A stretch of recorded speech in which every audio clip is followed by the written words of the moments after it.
Buenas noches, licenciado. Buenas noches, compañeros. Buenas noches, compañero.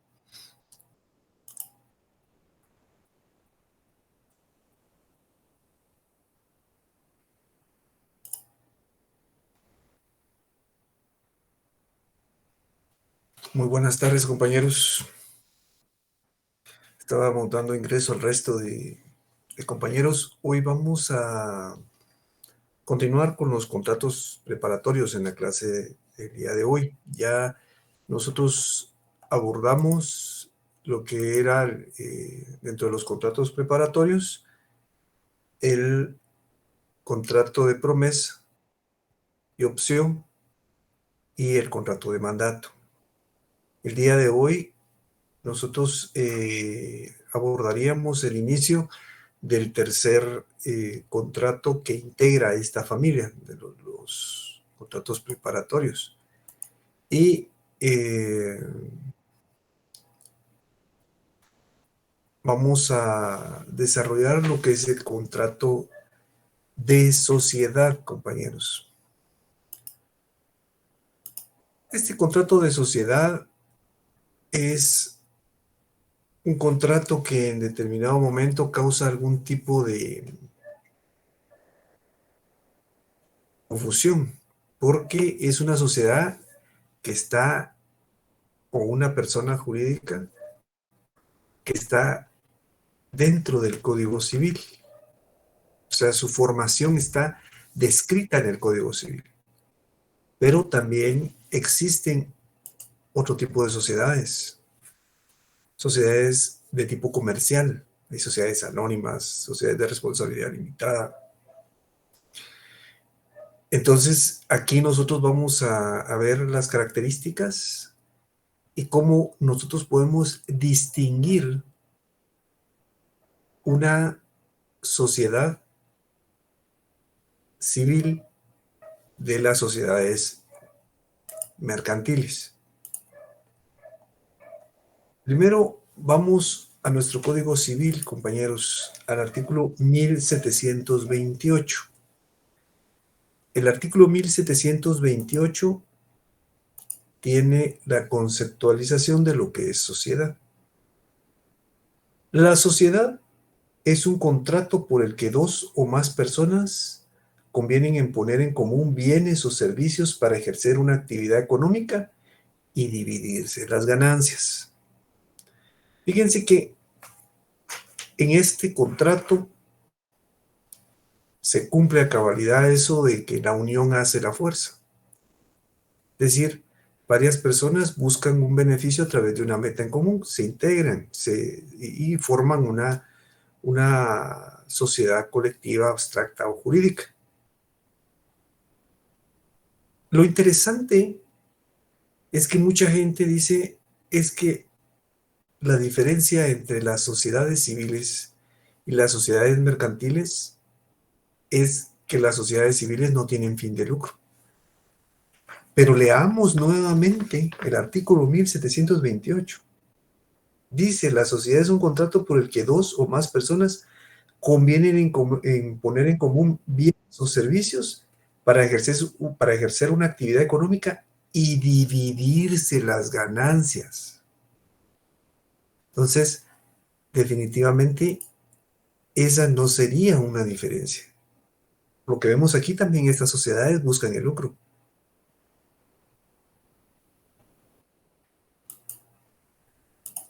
Estas sociedades, las sociedades civiles, este contrato en sí es un contrato formal, compañeros, formalísimo. ¿Qué es formal? Porque debe de estar faccionado, redactado, elaborado en escritura pública. Veamos lo que dice el artículo 1729, compañeros. Dice, la sociedad debe celebrarse por escritura pública e inscribirse en el registro respectivo para que pueda actuar como persona jurídica. Se inscribe en el registro de personas jurídicas, el REPEJU, que está ubicado en el Ministerio de Gobernación. Entonces ahí se inscriben este tipo de sociedades. ¿Qué debe de contener la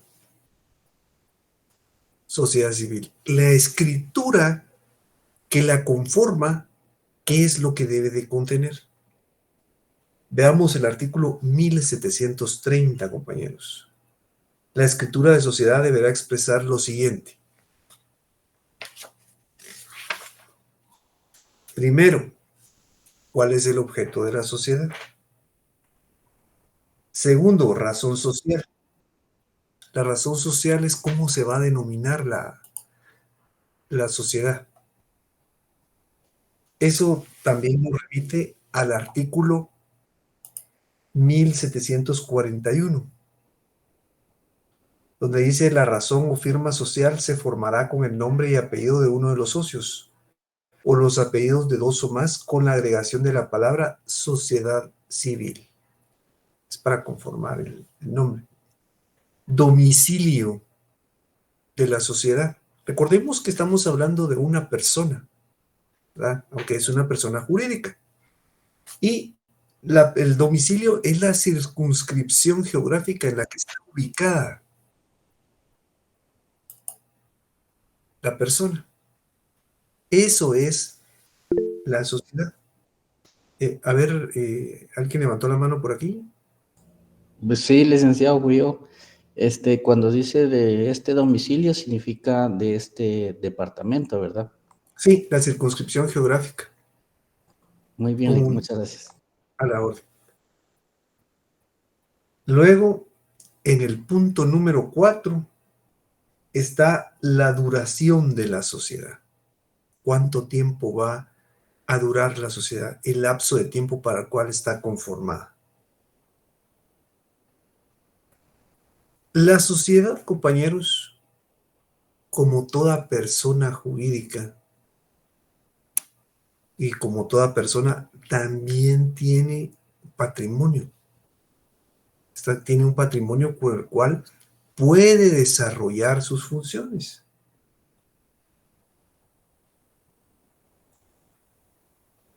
Esto va en el numeral 5, capital y la parte que aporta cada socio. Entonces, eso es el patrimonio del cual puede disponer la sociedad para su funcionamiento. Número 6, parte de utilidades o pérdidas asigne a cada socio, fecha y forma de su distribución. Recordemos que lo que buscan es generar ganancias. Esto tiene en determinado momento una forma especial, ¿verdad? Tendrá que establecerse dentro de la escritura la forma en la que se va a distribuir las ganancias en cada uno de los socios. Recordemos que cada uno de los socios son personas distintas a la persona que forman, ¿verdad? La persona que forman es la sociedad y está integrada por una serie de personas denominadas socios. Numeral 6. Dice parte de utilidades o pérdidas que se asigne a cada socio, fecha y forma de su distribución. Numeral 7. Casos en que procederá la disolución de la sociedad antes de su vencimiento y las bases en que todo caso de disolución deberá observarse para la liquidación y división del haber social. Esto lo vamos a ver más adelante, compañeros. Esto tiene que ver al momento de disolverse la sociedad. Hay una disolución total y una disolución parcial. Ya lo abordaremos en su momento. Numeral 8. Cantidad que pueden tomar periódicamente cada socio para sus gastos personales. Numeral 9. Modo de resolver las diferencias que surjan entre los socios. Hay dentro del órgano de administración que está integrado dentro de la sociedad, deberá de existir un procedimiento para que puedan solventar la problemática que se pueda en determinado momento presentar entre los socios que integran la sociedad. Y numeral 10, la forma de administración de la sociedad y los demás pactos que acuerden los socios. ¿Cómo se va a administrar esta persona jurídica? ¿Verdad? Entonces, ¿cómo es que se va a distribuir el funcionamiento? Eso es la forma en la que se administra una persona jurídica. ¿Qué características tiene este contrato, compañeros? Primero, la sociedad tiene un domicilio. El domicilio se tiene que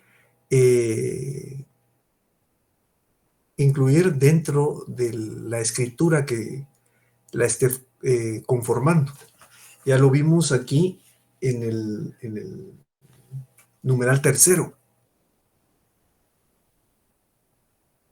Lo que quiere, a lo que se refiere, ¿verdad? El domicilio es la circunscripción territorial, el departamento, el municipio donde va a estar ubicada la sede de la sociedad o donde esté ubicada físicamente, ¿verdad? Para poder desarrollar lo que son sus derechos y adquirir obligaciones. La sociedad tiene un nombre, la razón social, ¿verdad? Esto es un atributo específico de la personalidad jurídica de la sociedad civil. Tiene que tener un nombre. Leamos nuevamente el artículo 1741. Dice: la razón o firma social se formará con el nombre y apellido de uno de los socios, o los apellidos de dos o más, con la agregación de las palabras sociedad civil. Fíjense que la nominación de este tipo de sociedades, si ustedes se dan cuenta, el código en el artículo 1728 refiere este contrato como la sociedad, de la sociedad. Entonces, muchos autores dicen que es sociedad civil porque está incluida dentro del Código Civil, pero otros hacen referencia a lo que establece el artículo 1741, a la forma como se va a conformar su nombre. Entonces, en el nombre, según esto, debe de agregarse sociedad civil. Entonces, por eso es que también se le denomina sociedad civil. Técnicamente el nombre correcto es contrato de sociedad. Pero hay un análisis sobre eso, precisamente, porque como existen otras sociedades dentro de nuestra legislación, pues esta se le denomina como sociedad civil, se le conoce como sociedad civil. La sociedad, al ser una persona jurídica, es un ente capaz de adquirir derechos y contraer obligaciones, menos como una persona individual. Entonces, aquí funciona lo del mandato en las personas jurídicas. Se recuerdan que lo comentamos en la clase anterior, cuando se otorga un mandato para que pueda ejercer la representación una persona individual de la persona jurídica. La persona que forma, la persona jurídica que se forma, posee un patrimonio, como ya lo habíamos comentado. Este patrimonio está conformado por bienes, servicios o dinero que aporta cada uno de los socios. De ahí que a algunos socios se les conozca como socios industriales, que aportan industria en sí, servicios. Y aparte hay otros que se les denomina socios capitalistas, porque aportan dinero, capital.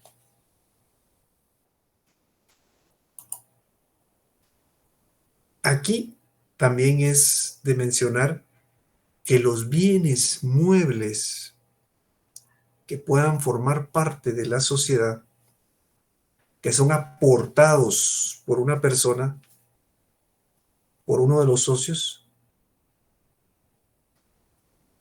forman parte ya del patrimonio de la sociedad, estarán a nombre de la sociedad.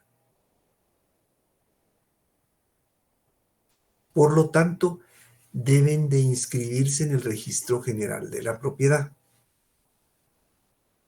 Entonces,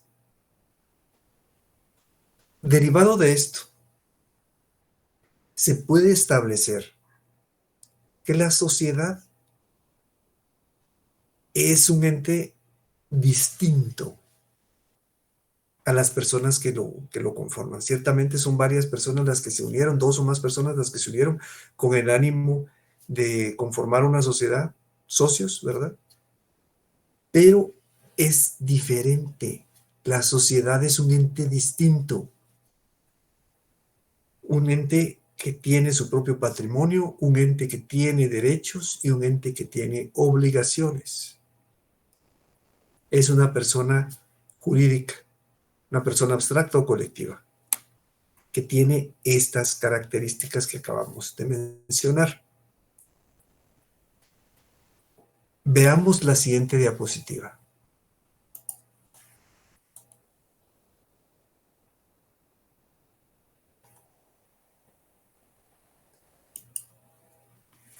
Diferencias que pueden existir entre una sociedad civil y una sociedad mercantil. Fíjense, compañeros, que este tema es bien interesante, porque lo que sucede es que si nos damos cuenta, ya después de haber leído el artículo 1728, ya 2 veces nos dimos cuenta que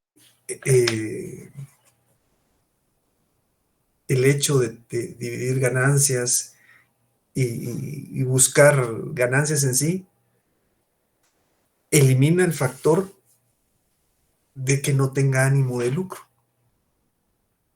que es lo que se conoce coloquialmente entre una sociedad civil y una sociedad mercantil. La sociedad civil no tiene ánimo de lucro, pero la ley no nos dice eso.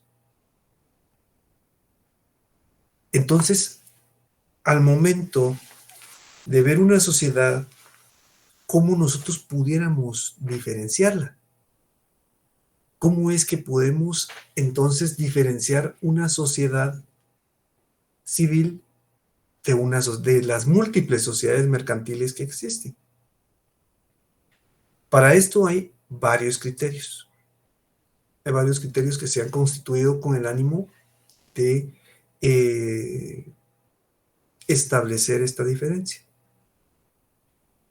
El primer criterio. El primer criterio es aquel que dice la intención de los socios. ¿Cuál es la intención que tienen los socios? Esa motivación que tienen los socios. ¿Es una motivación comercial? ¿Verdad? ¿Se van a dedicar al tráfico mercantil? ¿O van a trabajar directamente en el campo comercial, en el campo de comercio? Eso es algo que se debe de preguntar uno al inicio. Lo único es que este criterio es un criterio totalmente subjetivo, ¿verdad, compañeros? Que provoca que sea un poco más complicado el poder establecerlo, porque ahí se especula. Vamos a especular que está en el tráfico mercantil, que está en el comercio. Esa es la intención que tuvieron los socios. Esa es la intención que ellos tuvieron en determinado momento al conformar la sociedad. Pero como les digo, es bastante subjetivo, es un poco complicado en determinado momento establecerlo con la intención de los socios.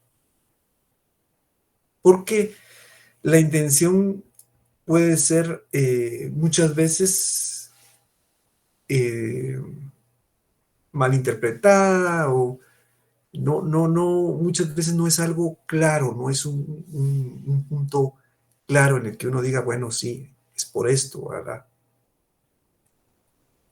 Luego tenemos la profesionalidad de los socios. ¿Qué profesión tienen los socios?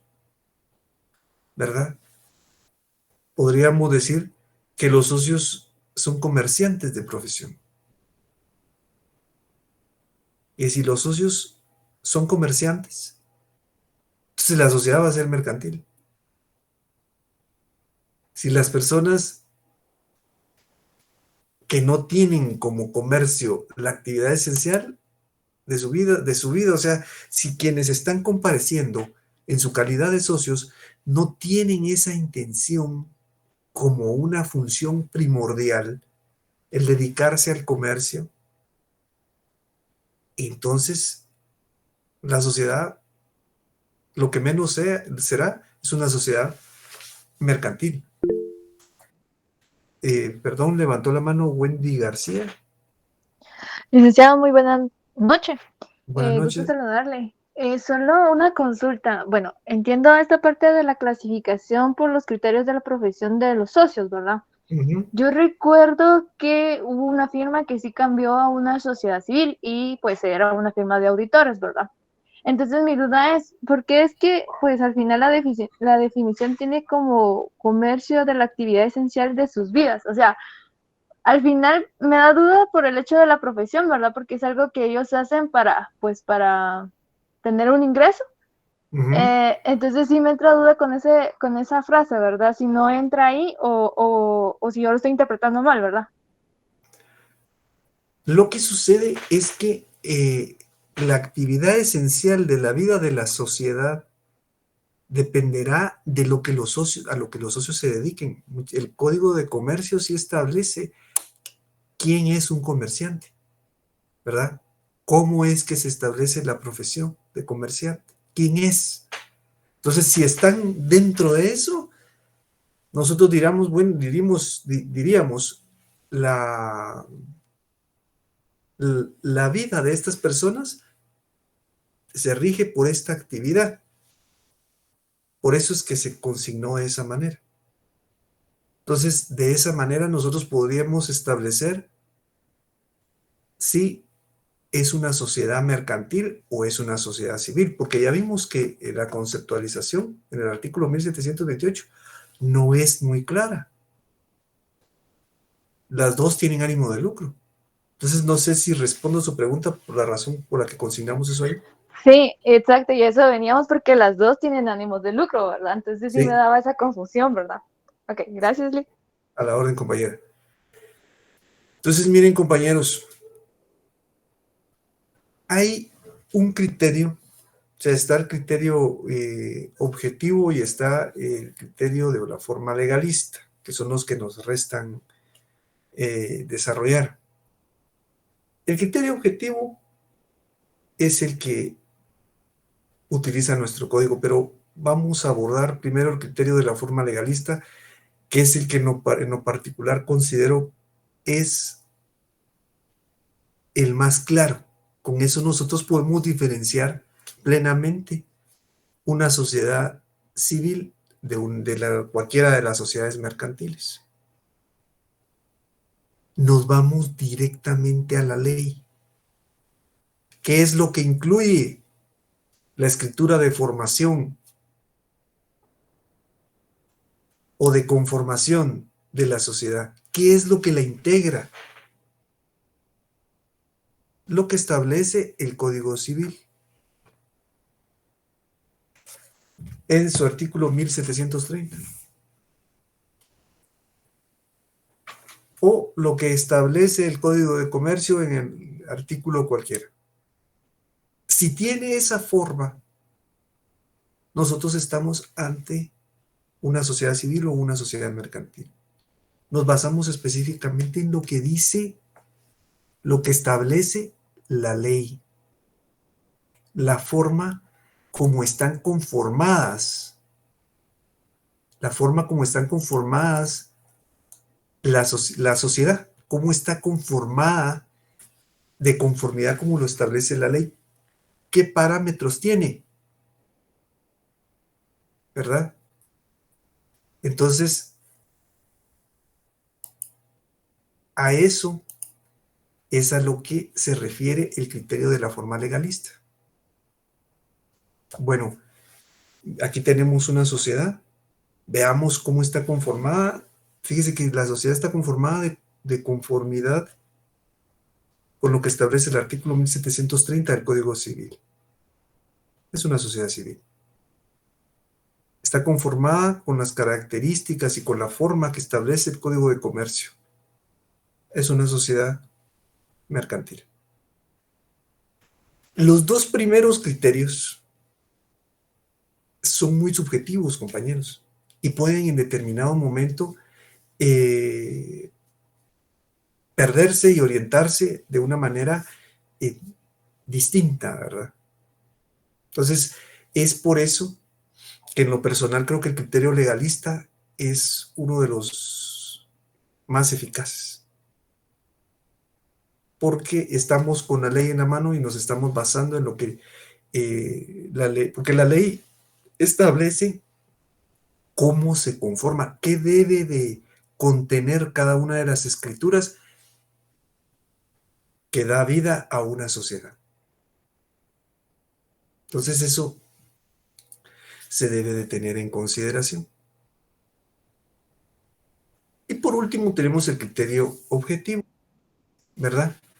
El criterio objetivo es aquel criterio que usa nuestro código, ¿verdad? Realmente el código en sí, en su reglamentación, en su codificación de artículos, no lo establece sino en la exposición de motivos, ¿verdad? Que todos los actos que contenga el código van a ser civiles, ¿verdad? Entonces, como está integrada la sociedad, es de tipo civil, ¿verdad? La situación es que aquí también hay que establecer cuáles son los actos civiles y cuáles son los actos mercantiles. Entonces tenemos que ir también al Código de Comercio, ¿verdad? Que el Código de Comercio establece que los actos que sean comerciales tienen 3 características, ¿verdad? Donde hay una libre especulación de juego de la oferta y la demanda como primera instancia. Segundo, donde haya lucro, que exista ánimo de ganancia. Y tercero, que recaiga sobre bienes muebles. Pero fíjense, compañeros, que aún así es un tanto difícil si nos vamos específicamente a eso. Porque el ánimo de ganancia ya ven que también lo tiene la sociedad civil. Por lo tanto, yo en lo particular soy más positivista y vamos al criterio de la forma legalista. Porque eso dice la ley. ¿Cómo está conformada la sociedad? Está conformada como lo establece la ley civil. Está integrada la escritura de la forma que lo establece el Código Civil. Entonces ahí nosotros podemos establecer, es una sociedad civil. Porque muchas veces esto puede provocar un problema al momento de que en un determinado momento le requieran a uno la conformación de una sociedad.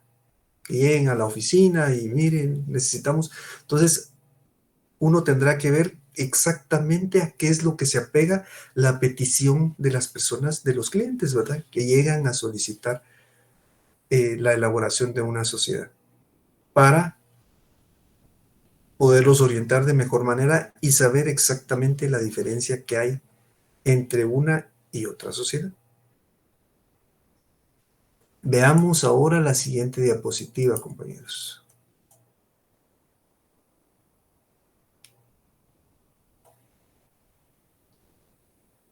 Los elementos y características del contrato de sociedad. Cuando hablamos de elementos, vamos a abordar las características de fondo, ¿verdad? Ahora las características son atributos externos. Fíjense que este contrato es un contrato muy, muy especial, compañeros, porque es una persona jurídica que se va a dedicar a ciertas funciones y se va a integrar de determinada manera. Dentro de los elementos, tenemos en primera instancia un elemento esencial de la sociedad, el aporte. Porque lo que pasa es que para poder funcionar, la sociedad para que funcione, tiene que tener un patrimonio. Tiene que tener dinero, tiene que tener bienes de los cuales pueda disponer para que su funcionamiento sea el adecuado, de conformidad con las funciones que se le hayan otorgado. Estos aportes pueden ser, como ya les dije, bienes, ¿verdad? Pueden ser solo derechos, servicios. Puedo aportar servicios a la sociedad. Entonces, aquí es cuando dividimos o se diferencia. El aporte de bienes, el socio es capitalista, también se aporta dinero. Si el socio está aportando servicios, está aportando su industria, se le conoce como socio industrial y la misma legislación, nuestro Código Civil, así lo establece. Lo llama de esa manera. Esto se plantea de esa manera para que en determinado momento la sociedad pueda funcionar como corresponde. A ver, el compañero Abner Alexander. Sí, licenciado, buenas noches. Sí. Disculpe una pregunta. Yo entiendo que por aportar servicios se refiere como a realizar una actividad como tal en la sociedad, pero no sé si estoy en lo correcto. Sí, aportar servicios. Fíjense que lo que pasa es que no todo se integra como bienes. Entonces pueden haber servicios que se pueden aportar a la sociedad que integren y hagan crecer el patrimonio de la misma. Entonces, eso también se puede aportar. No es necesario que sea solo dinero o que sea bienes inmuebles o bienes muebles, vehículos, casas, para que la sociedad funcione. Puede tener servicios que la sociedad en determinado momento puede aprovecharse de las mismas para que su funcionamiento de conformidad con las funciones que se planteen al inicio, o sea, la sociedad se va a dedicar a esto y esto y esto, puedan desarrollarse de la mejor manera. No sé si respondo a su pregunta, compañero. Sí, o sea que sí se pueden tomar como una actividad que realice un socio, por ejemplo. Sí. O sí, ¿verdad? Sí, así es. Sí. Ok, gracias, licenciado. Que lo ponen de servicio a la sociedad. Entonces, lo interesante es que puede ser bastante lo que se aporta, puede ser diversidad. Depende, como les digo, de las funciones que tengan. ¿Alguien levantó la mano aquí, compañeros? Silic, Fío. A ver, compañero, dígame. Solo para que me amplíe la respuesta de la pregunta del compañero, digamos que eso, si yo voy a aportar a la sociedad civil una actividad, digamos, eso va plasmado, eso va consignado en el acta, digamos, constitutiva, en la escritura pública que se hace. Sí. Oh, gracias, Lick. Sí, es lo que se va a aportar, exactamente. Muy amable, Lick, gracias. A la orden, compañero. Fíjense que una de las situaciones que llama bastante la atención es el hecho de aportar bienes inmuebles,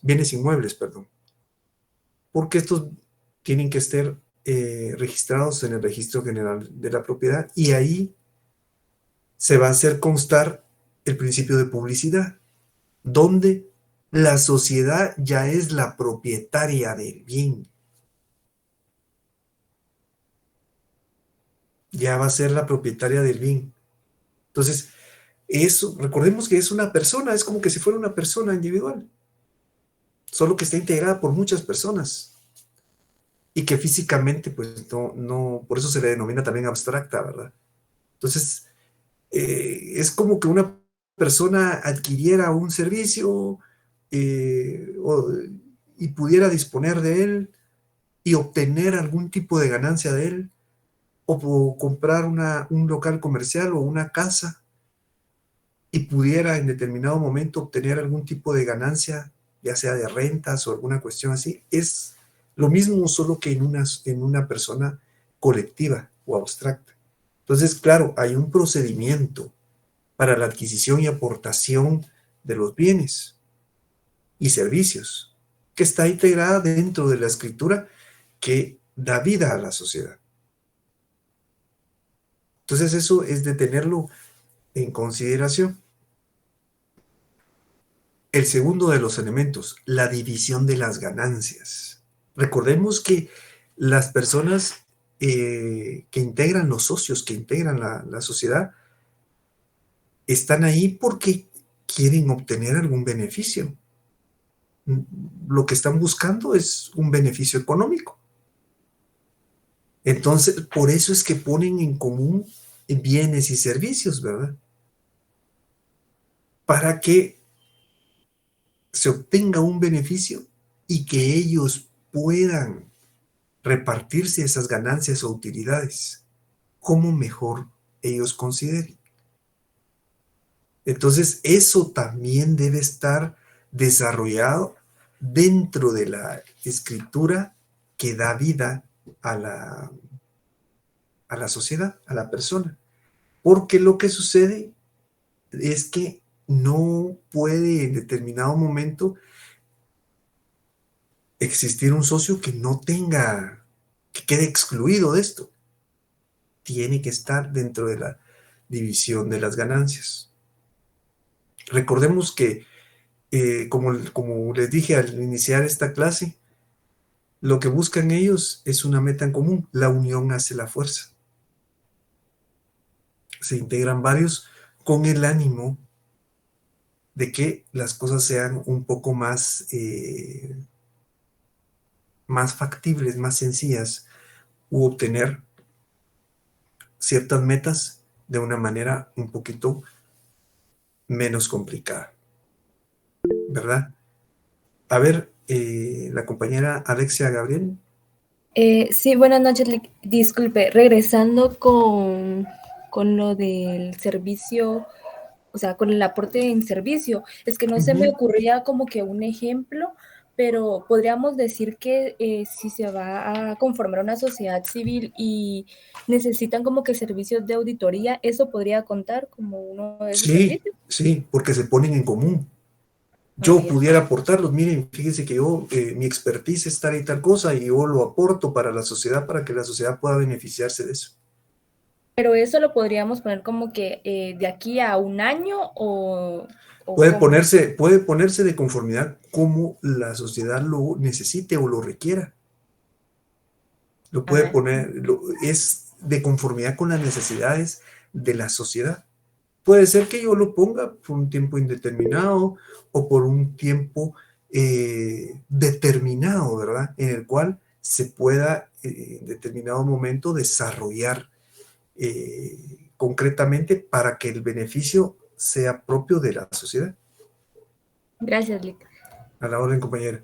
A ver, el compañero Vinicio Tobías. Buenas noches, Lick. Solo para ampliar también, yo tuve conocimiento donde se consignó en una de las escrituras de la sociedad, donde había unos hermanos que eran abogados y también consignaron como parte de la sociedad los servicios legales que ellos podían prestar en el ámbito infantil.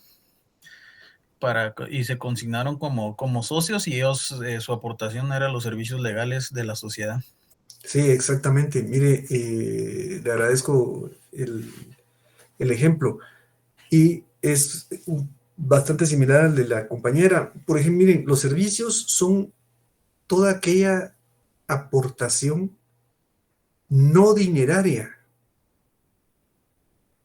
y no en bienes que se presta a la sociedad. ¿Cómo va a funcionar? De conformidad con lo que la misma sociedad pueda desarrollar. El caso que ponía aquí el compañero de los abogados, ¿verdad? Fíjese que en este momento dinero pues yo no tengo, tampoco tengo un bien inmueble, pero puedo aportar mi experiencia y mi expertise en el derecho. Entonces la sociedad puede beneficiarse de eso, o de los servicios de auditoría, o incluso de otro tipo de servicios que no son profesionales, me refiero a carreras profesionales, por ejemplo, un servicio ¿Pueden ser de transporte también, Lick? Puede ser, o de fumigación, o no sé si se dieron cuenta ahorita para la pandemia, que se dieron los servicios de sanitización, que se pusieron muy de moda. Eso también se puede aportar. Es todo lo que en determinado momento pueda beneficiar a la sociedad como un producto que se aporte a la sociedad, para que la misma pueda beneficiarse y pueda desarrollar sus funciones de una mejor manera. No sé si respondo a su pregunta, compañero.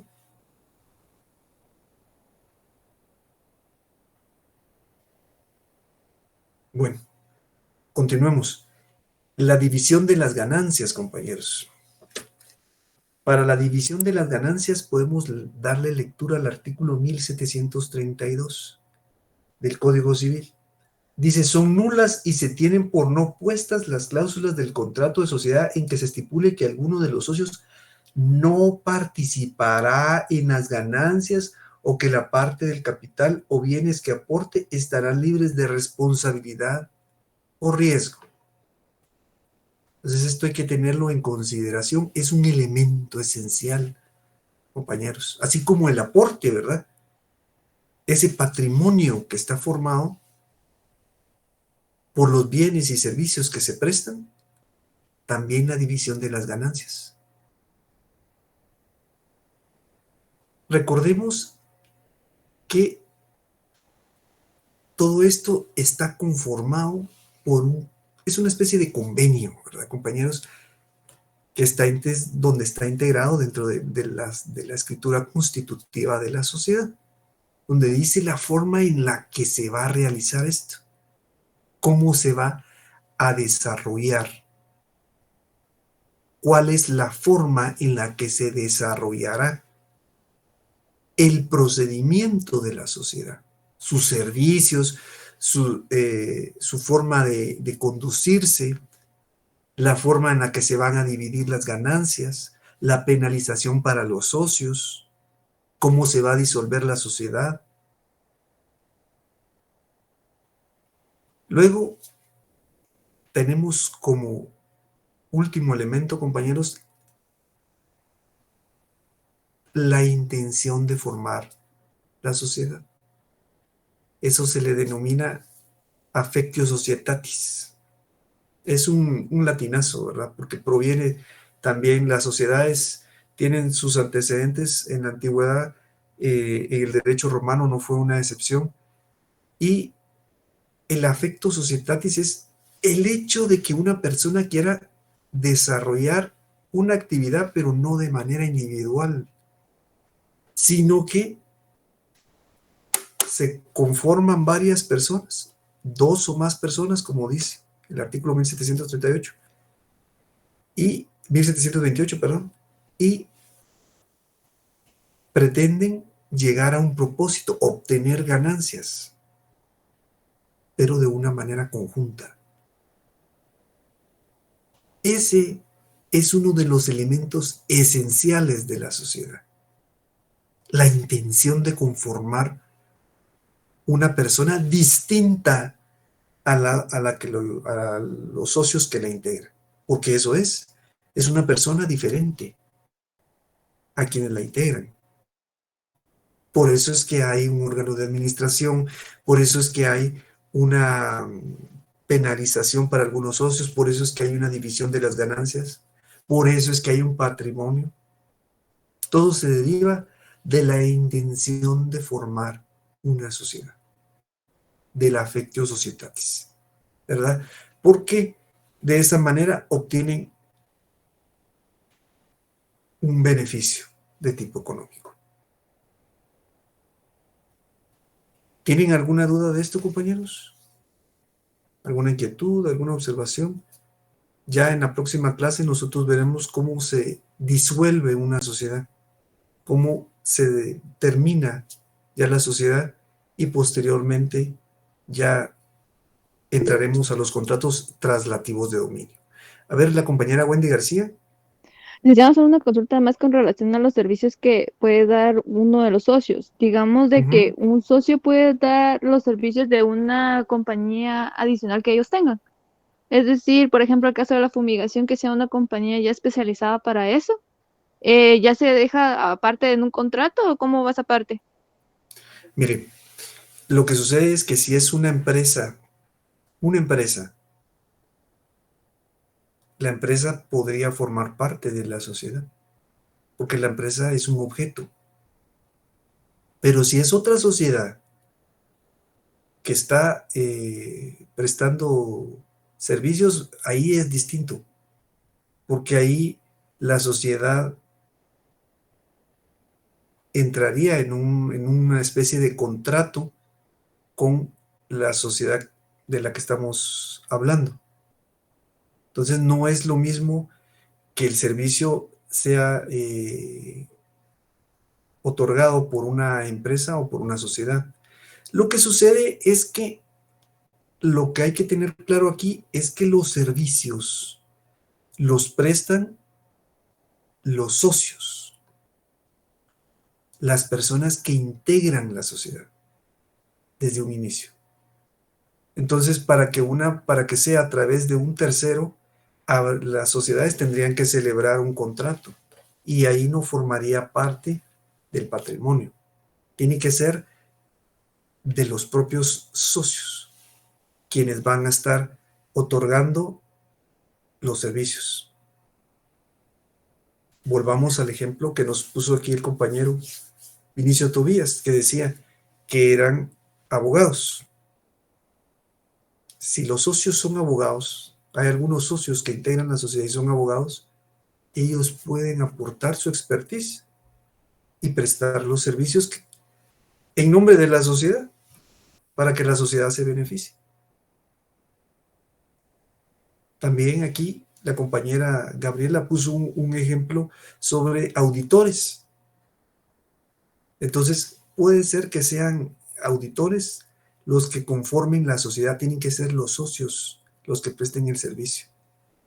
Por eso es que un tercero, como una empresa, solo que la empresa forme parte o sea propiedad de uno de los socios. Porque esa es la diferencia que existe entre una empresa y una sociedad. Una empresa es una cosa, una sociedad es una persona. Ahora, si hay otra sociedad que es la que va a prestar el servicio, ahí pues sería diferente porque no integra a la sociedad de la que estamos hablando. Entonces, los servicios no pudieran en determinado momento formar parte del patrimonio. No sé si respondo a su pregunta. Sí, ya, queda claro. Gracias, licenciado. A la orden, compañera. Bueno, compañeros, hasta aquí dejaría la clase yo el día de hoy. A ver, el compañero Elmer García levantó la mano. Gracias, licenciado. Yo solo quería regresar al tema de duración de la sociedad. En este caso, ¿hay un mínimo o se puede dejar a indefinido?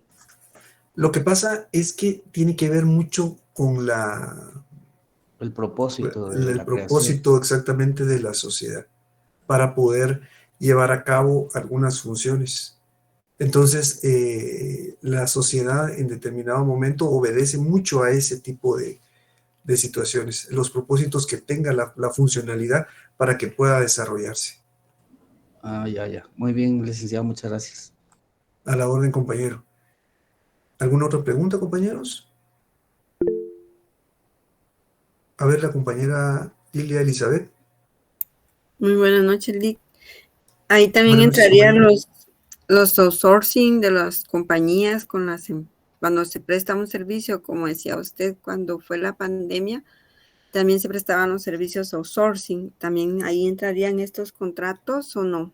Fíjese que lo que pasa es que en este caso, esos servicios, esas empresas son más que todo de tipo comercial. Habría que ver la forma en la que fueron elaboradas. Nos vamos al criterio legalista para poder establecer si si es una sociedad civil o una sociedad mercantil.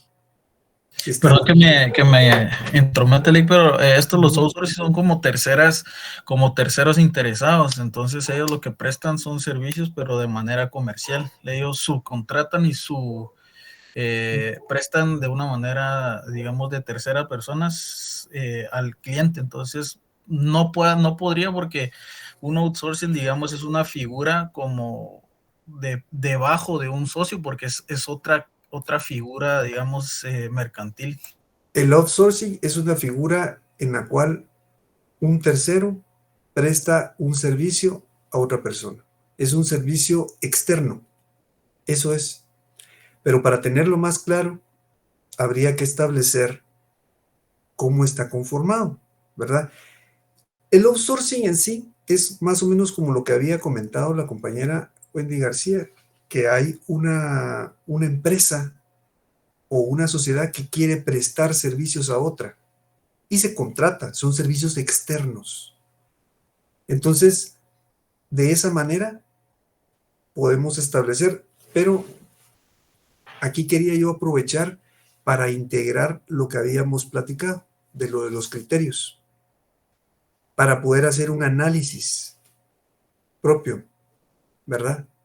Entonces, de esa manera nosotros podemos establecer con el criterio legalista. Pero en el caso de los outsourcing, no son parte de la sociedad en sí, no son los socios en sí, sino es alguien, es un tercero que está prestando un servicio y la sociedad lo contrata. Eso es para lo que se integra el outsourcing. Entonces, pero sería un buen ejercicio analizarlo de esta manera. Bueno, veamos el criterio legalista, ¿verdad? Para poder establecer hacia dónde está orientado. Creo que lo que causó un poco de confusión aquí fue el hecho de cómo se integra el patrimonio. Pero cuando se integra el patrimonio por servicios es porque los socios tienen esa peculiaridad, tienen ese beneficio. En este caso, les pongo un ejemplo, para tal vez así queda un poquito más claro. Yo voy a formar una sociedad y me lo voy a integrar hablo con otras 2 personas más. Según la ley son 2 personas en adelante. Uno de ellos va a aportar una casa. El segundo va a aportar 50,000 quetzales. Y yo, que soy abogado, voy a aportar mis servicios como abogado, pero porque soy socio. Si hablamos de un tercero, no es socio de la sociedad, no la integra. Entonces esos servicios, tal vez la sociedad los contratará, pero no forman parte de su patrimonio. Entonces no sé si con esto respondo la pregunta, compañera. Sí, muy bien, Lick. Muchas gracias, muy amable. A la orden, compañera. ¿Alguna otra pregunta, compañeros? ¿Alguna otra inquietud? ¿Alguna observación? Listo, todo claro, Lick, gracias. Muy bien, compañeros. Muy bien, entonces nos vemos el día martes, compañeros, para continuar con este tema de la sociedad, que es un tema bastante interesante y siempre a la misma hora.